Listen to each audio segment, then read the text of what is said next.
This is Adam with Small Town Machine Shop. We're getting a job ready for the Hypermac lathe. This is a roller that we welded up the other day.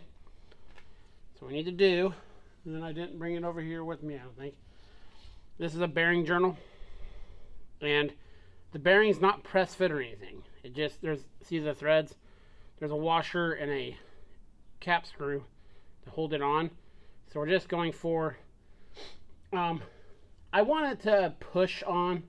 You know, it's not going to be a press fit by any means. It's not supposed to be.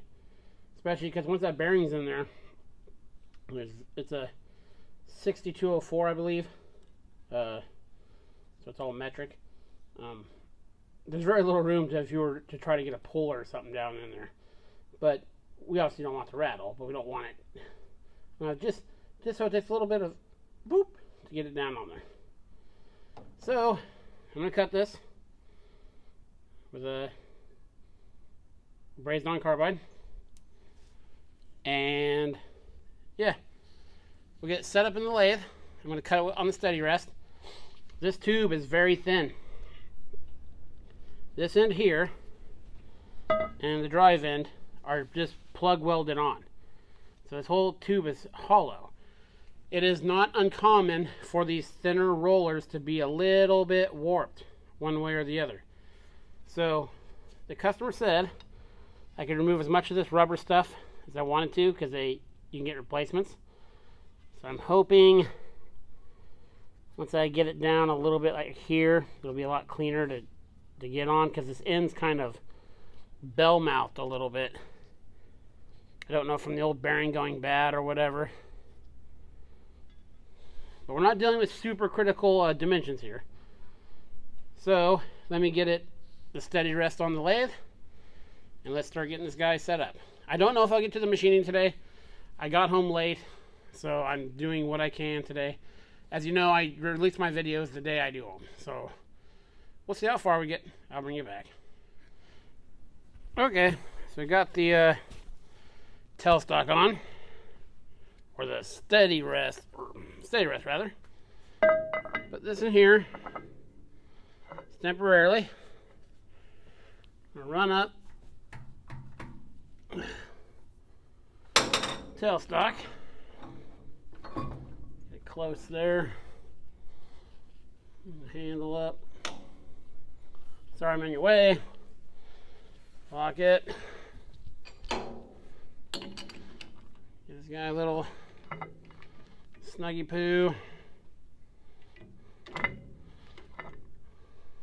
It's loose. I'm gonna run the quill out in that threaded hole.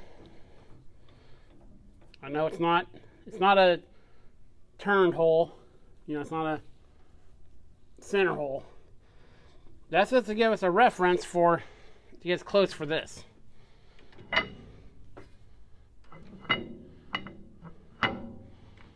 we go. Take this just to see how we're sitting here.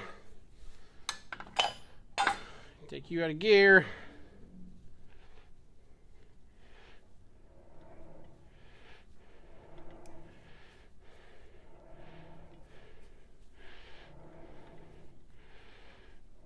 And I already see there's a little bit of a droop in it. So, take our knife.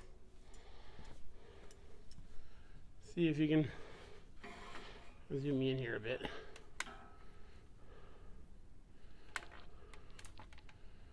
I cut off some of this rubber coating.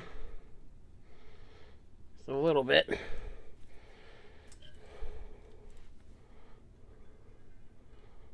See what wonders lay beneath it. Kind of seems like it's glued as well.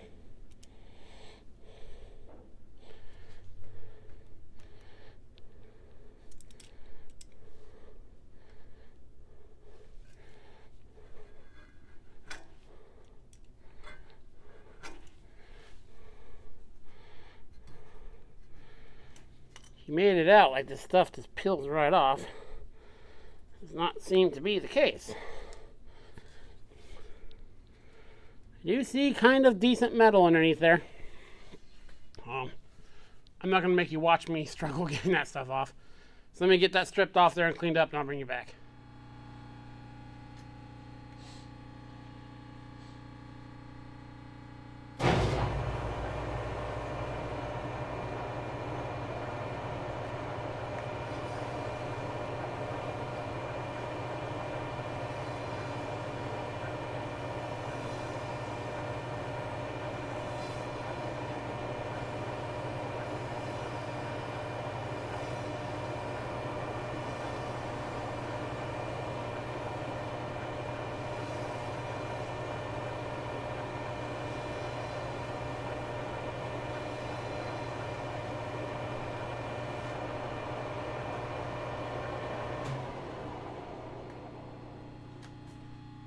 Okay, that's probably...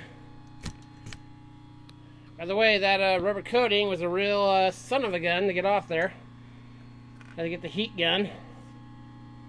And still some low spots. Lots of low spots. But good enough for what we're doing. And the big pads, these are nice and wide. That's why I like these. Rollers would be good too. But they'll float over and they'll stay on the high spots.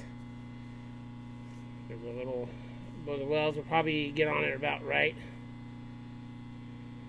there if we can.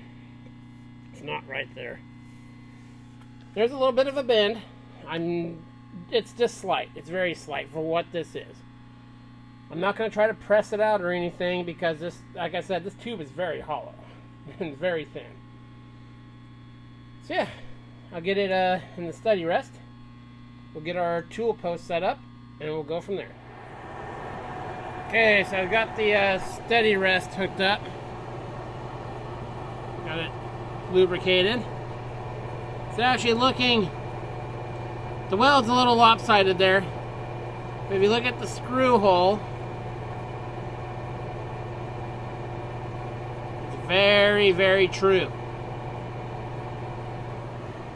I found the smoothest place on the shaft.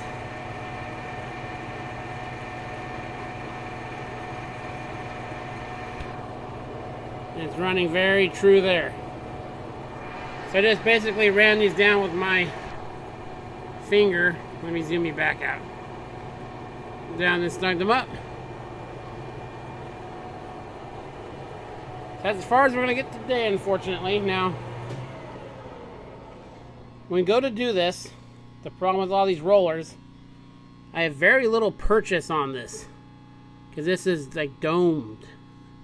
So we're going to take light cuts, which is no big deal. We don't have to take much off. So, in the next video, which will be tomorrow, and I apologize for having to split this into 2 videos, we'll set up the carriage stop at the depth of the bearing. We'll take a slight facing cut and get her trimmed down. This is Adam from Small Town Machine Shop. Please comment, like, and subscribe, and thanks for watching.